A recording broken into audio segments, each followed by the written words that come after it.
Selamat datang di bulan Mei. Nah, di perayaan May Day ini aku mau bagiin informasi nih. Dilansir dari CNBC, jumlah pekerja yang di-PHK dan dirumahkan akibat COVID-19 mencapai 2,8 juta per tanggal 14 April 2020. Wah, apakah kamu termasuk di dalamnya? Jika iya, bagi cerita di kolom komentar sebagai bentuk perayaan May Day di rumah aja. Simak aja apa-apa yang lagi mengemuka sepekan ini, dan ini dia rangkuman peristiwa Mei minggu pertama 2020.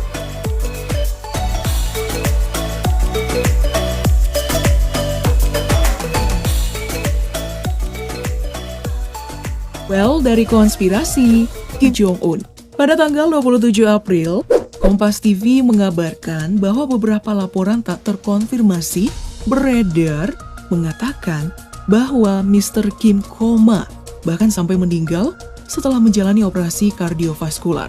Ramai diberitakan meninggal, Senator Amerika Serikat Lindsey Graham seperti dikutip dari suara.com malah lebih terkejut jika ia tidak mati atau lumpuh. Walaupun ia sendiri tidak menerima kabar secara langsung, namun ia lebih memilih percaya saja bahwa memang sudah meninggal. Spekulasi ini semakin kencang tatkala dilansir dari Tempo, dilaporkan Kim tidak hadir dalam perayaan ulang tahun Kim Il-sung 5 April lalu. Juga, tim kesehatan dari Partai Komunis Cina yang bertolak ke Korea, namun tidak diketahui untuk tujuan apa.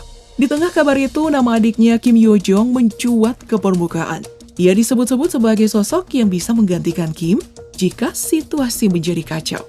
Lalu, tim cek fakta suara.com menerbitkan kebenarannya pada tanggal 28 April 2020. Laporan tersebut menyebutkan bahwa Presiden Korea Selatan, Moon Jae-in, menegaskan rumor itu tidak benar. Mirror juga menganalisa bahwa foto yang beredar menunjukkan Kim sedang dalam pembaringan duka sepertinya palsu dan cocok dengan foto Kim Jong-il saat sedang pemakaman di tahun 2011. Apakah ini juga termasuk dalam konspirasi global?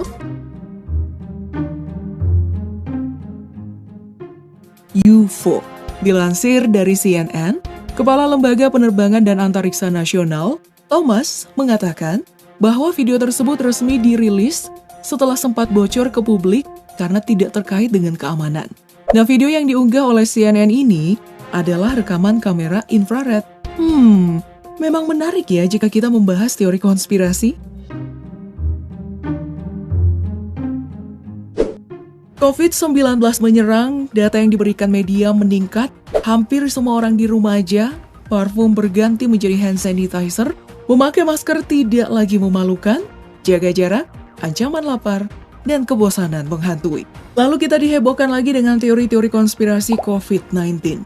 Dimulai dari kabar yang dilansir dari Kompas bahwa Yayasan Bill Gates, Bill and Melinda Gates Foundation, telah mengembangkan vaksin untuk MERS yang berasal dari keluarga virus yang sama dengan COVID-19.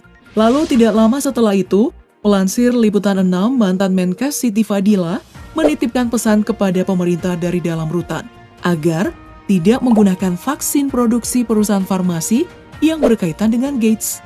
Alasannya, karena virus corona masih terus bermutasi, hingga ia mempertanyakan bibit virus corona mana yang dijadikan vaksin oleh Bill Gates. Rumornya sih bahwa Gates mengembangkan vaksin menggunakan implan microchip. Melansir dari Reuters, bahwa rumor ini bermula dari wawancara pengguna Reddit dengan Gates yang kemudian memunculkan asumsi-asumsi yang liar. Teori konspirasi pun kemudian berkembang bahwa Bill Gates mencoba mengontrol populasi dengan vaksin yang ia ciptakan.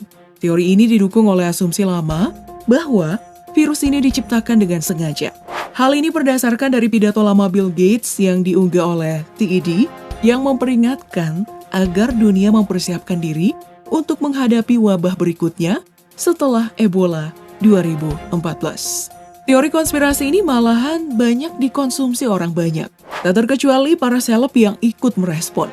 Salah satunya Jerings SID, hingga ia menantang diskusi secara live via Instagram Dr. Tirta dan Jerings SID yang bertajuk teori konspirasi dan realita rumah sakit. Sayangnya nggak berjalan mulus karena koneksi jaringan yang buruk. Jerings hanya sempat berpesan untuk berhati-hati dengan media mainstream dan elit global. Deddy Corbuzier yang sebelumnya mengundang Yonglex kembali mendatangkan Dr. Tirta untuk kembali membahas hal tersebut. Percaya tidak percaya, kekuasaan dan kontrol memang terpusat. Namun soal teori konspirasi COVID-19, sepertinya masih perlu pemeriksaan data yang lebih akurat. Nah, saat sedang ribut-ribut konspirasi dan berita kurang akurat, nama Rimar Martin mendadak jadi perbincangan. Bintang TikTok asal Filipina ini diserang netizen Indonesia. Dilansir dari Detik, hal ini terjadi karena diduga banyak perempuan Indonesia tidak senang pacarnya mengidolakannya.